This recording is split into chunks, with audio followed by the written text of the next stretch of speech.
furar uma bolha aí, né? Uhum.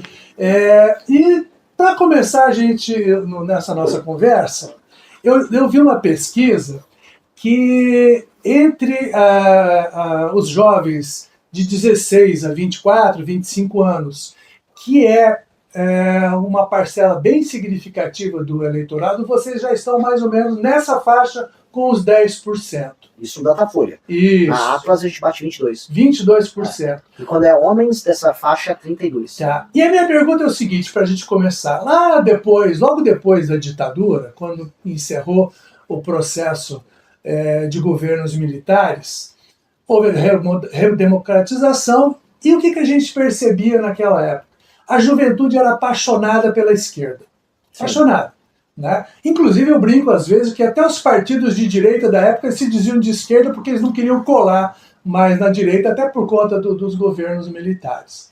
De uns tempos para cá, a gente tem notado que a juventude passou a ser mais conservadora. O que aconteceu? Puxa, é uma bela pergunta, porque a gente pode fazer vários desenhos. Né? Em grande medida, o mundo mudou dos anos 60 para cá, e a esquerda ela conseguiu imprimir através de uma espécie de uma... Eu não gosto de falar desses termos, mas é como se fosse uma revolução cultural mesmo, a gente pode tratar em termos de revolução cultural, a ideia de trabalhar horizontes diferentes, a ideia de você usar a cultura como um instrumento não só de debate e participação, mas de alteração da realidade, e boa parte do mundo foi pautado por aquela revolução que foi sexual, maio de 68 na França. Você pode pegar o Verão do Amor que teve nos Estados Unidos, você pode falar o início da luta contra o regime militar no Brasil, você vai pegar vários pontos definidores daquela cultura, e a juventude do começo dos anos 90, final dos anos 90, vamos falar Collor, era uma juventude que bebia dessa fonte. O problema é que essa fonte se esgotou. Eu até tenho um artigo que escrevi no nosso serviço, essa fonte se esgotou. E no Brasil, ela se esgotou de tal modo que toda a produção cultural à esquerda ainda fica bebendo naquele período, como se fosse um tempo místico em que eles buscam a legitimidade deles. Então, é sempre um filme passado na época da ditadura militar. Você vai pegar bandas novas buscando esse referencial. E aí isso alijou toda uma geração, toda uma juventude que está alheia a essas discussões.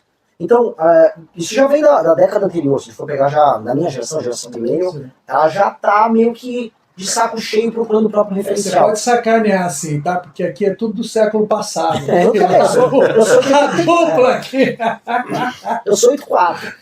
Né? Então, o que acontece é, essas gerações mais novas, o referencial delas não é musical e nem cinematográfico. É um referencial de games, por exemplo. O mundo dos games é muito importante. Sim. O mundo das redes sociais. E aí o imaginário delas, especialmente dos rapazes, é construído dentro dessa nova iconografia própria deles. Sim. E aí, isso cria novos ídolos e novas respostas para problemas que eles passam. E aí, essa geração mais nova, o que eles têm? Eu converso muito, a gente é forte nesse universo. Há uma busca por sentido, significado e pertencimento. E no mundo, e aí a gente pode discutir se é culpa da direita ou se é culpa da esquerda, se é culpa do capitalismo, da esquerda, é uma discussão bem legal. O mundo perdeu sentido. O mundo contemporâneo ele é despido de sentido.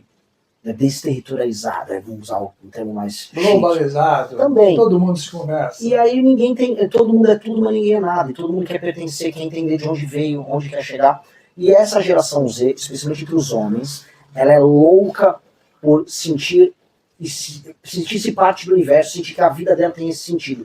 E isso é sintomático do mundo, volto a falar, que perdeu esse sentido total. E você não sabe o que é o teu país, você não sabe o que é a tua cultura.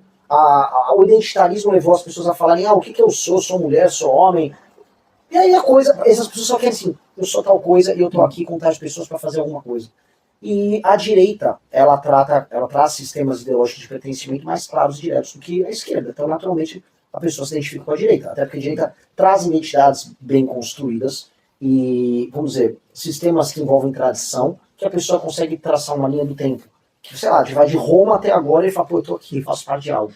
E nesse sentido, a direita vem ganhando a juventude. Então os edits tem um mundo de vídeos curtos que rodam no TikTok, no Instagram, em que esse jovem se identifica ali como parte de uma cruzada histórica. Não algo, às vezes é só um pertencimento.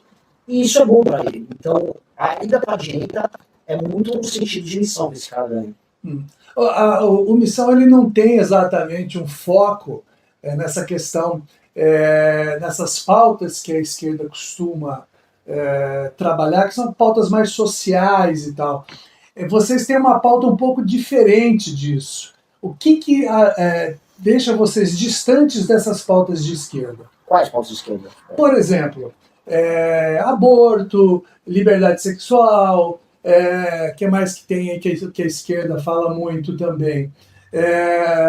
Igualitário, principalmente nessa questão, por exemplo, salarial, você ter mais oportunidades e transformar todo mundo mais ou menos num grupo igual, digamos assim. Tá, assim, as questões materiais nos interessam. Essas discussões sobre liberdade, aborto, liberdade sexual, no Brasil é um país com muita liberdade sexual. Inclusive, a gente está falando mais moralista agora.